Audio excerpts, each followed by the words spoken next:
Welcome to Martial Secrets, where we seek out the most interesting and skilled martial artists to share their insights and years of training with you, the listener. I'm your host, Kris Wilder, and on this broadcast, David Engstrom. As a licensed acupuncturist since 1992 and a licensed respiratory therapist since 1986, David has a wide understanding of the destructive side of the martial arts as well as the healing. David has lived and studied extensively in Japan, where he earned his license in Shibukawa-ryu, learning Kyushu Jitsu, which are pressure points attacks. David also has an extensive background in the Chinese martial arts. David Engstrom, welcome to Martial Secrets. Thanks, Kris. Before we get too far into this, you got into acupuncture. You spent your time living and traveling and training in Japan. What put you on the path to move to Japan before we get too far into this acupuncture thing? Well, Kris, I always wanted to live abroad, and I had visited Japan in the early 90s, and I had an opportunity, because of my wife being from Japan, to go and live there. So I went.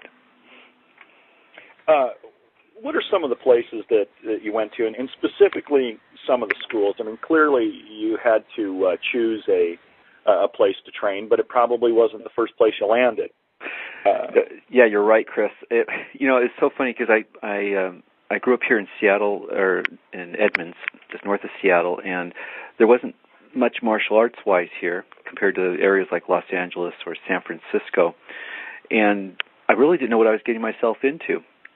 So when I got to Japan, of course, I had to look at Aikido and Daito-ryu, and a friend here in Seattle connected me to another friend of his in Tokyo who I was able to get in touch with, who looks in the back of a demonstration program and starts naming schools and asks me what I'm interested in.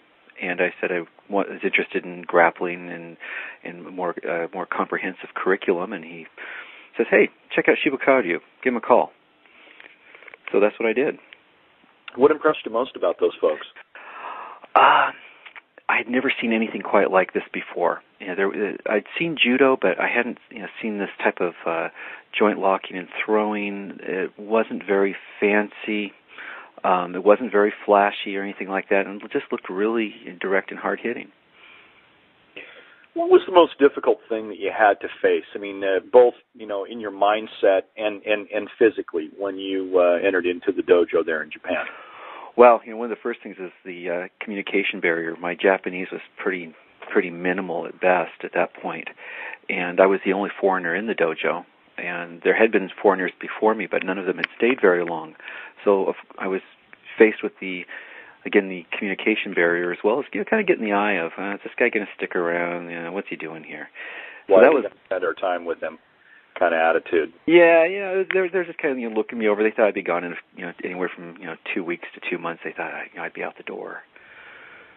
And those were probably a couple of the most challenging things at first. And you wound up staying for how long? I was with them for almost 3 years. Mm-hmm. What was the most difficult thing physically for you? Their ukemi was, I think, probably some of the most difficult.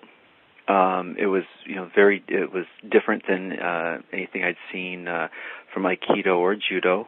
It was a lot of more more high impact falls.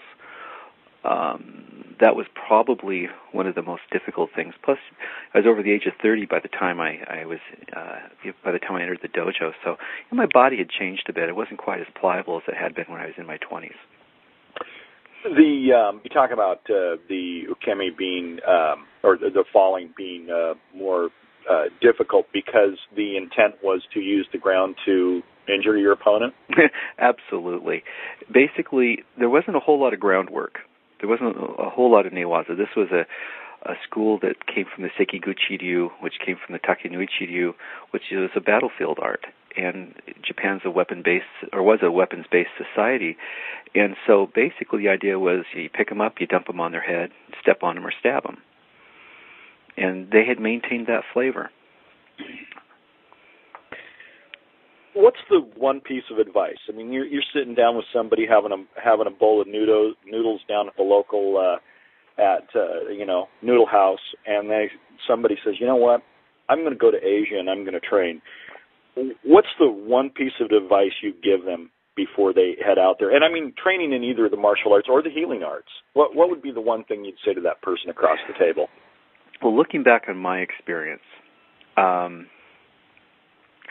think probably one of the things is if you're not going to stay in Asia for the rest of your life and you go back to your home country, I guess one of the things I would probably say is don't do anything too exotic, too unknown. Do something with when you go back home, you'll be able to dive back into and train with other people, so you're not the only guy on your continent doing a particular martial art. That's probably one of the things I advise. Is that an experience of your own? Yeah, Shibukaryu isn't very big in Japan. My school is very small, and I'm the only. I was one of the few people in Japan doing it. And I'm, as far as I know, the only person in the United States doing it. And so, yeah, it gets a bit lonely sometimes. There's a lot of talk out there about Kyushu Jitsu. And I'm going to be looking for a translation of that from you. But how does it differ from acupuncture? What's the difference between, say, like, and to use the Japanese terms, Kyushu Jitsu, Temiwaza?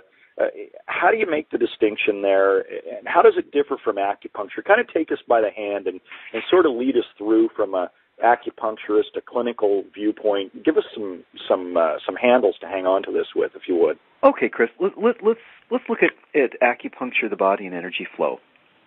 Let's say let's compare the house, or liken the house to the body, and in the house as well as the body, you have conduits. In the house, you have like your water pipes. In the body, you have your acupuncture channels. In the house, attached to these pipes, you have valves to control the flow of the water. And in the body, you have acupuncture points on the acupuncture channels, which control the flow of blood, energy, and fluids. And so really, acupuncture isn't so much necessarily about adding or subtracting energy from the body, but it's a matter of controlling the flow. Is there enough or is there not enough? And so in healing, we're looking at controlling that flow. If you have excess in one place, we need to take it out and move it and push it to another area. And so what's happening in the Temiwaza, you're using the tsubo or the acupuncture points to change the flow. Whether you're hitting or you're grabbing, pressing, basically what you're doing is you're shutting down the flow and causing a stagnation. And whenever there's stagnation, there's pain. Wherever there's pain, there's stagnation. That's really probably the simplest way to put it. So, when you are, how many major acupuncture points are there in the body? Some 300 something? Let's say 365. Okay, 365.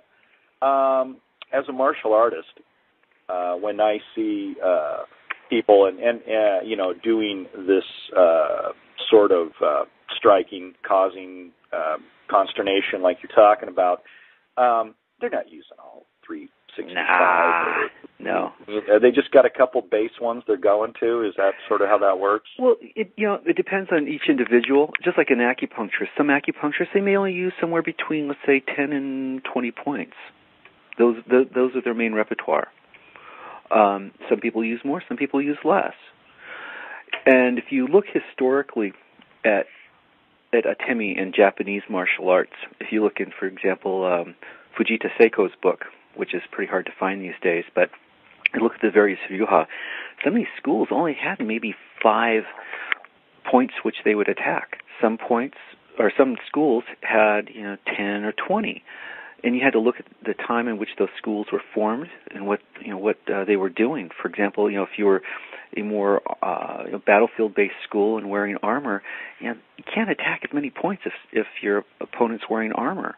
But if you're more of an Edo Tokugawa period school that's a little more modernized, and you take away the armor, hey, there's a whole field of points there to attack, and then you have to decide which ones you're going to do. My school, I think there was probably under 20. So it really varies. You talk, you're also a licensed respiratory therapist. Martial arts are always talking about breath and breathing. What did you see with your work in the hospital situation that might be of interest to martial artists? What substantiates what we already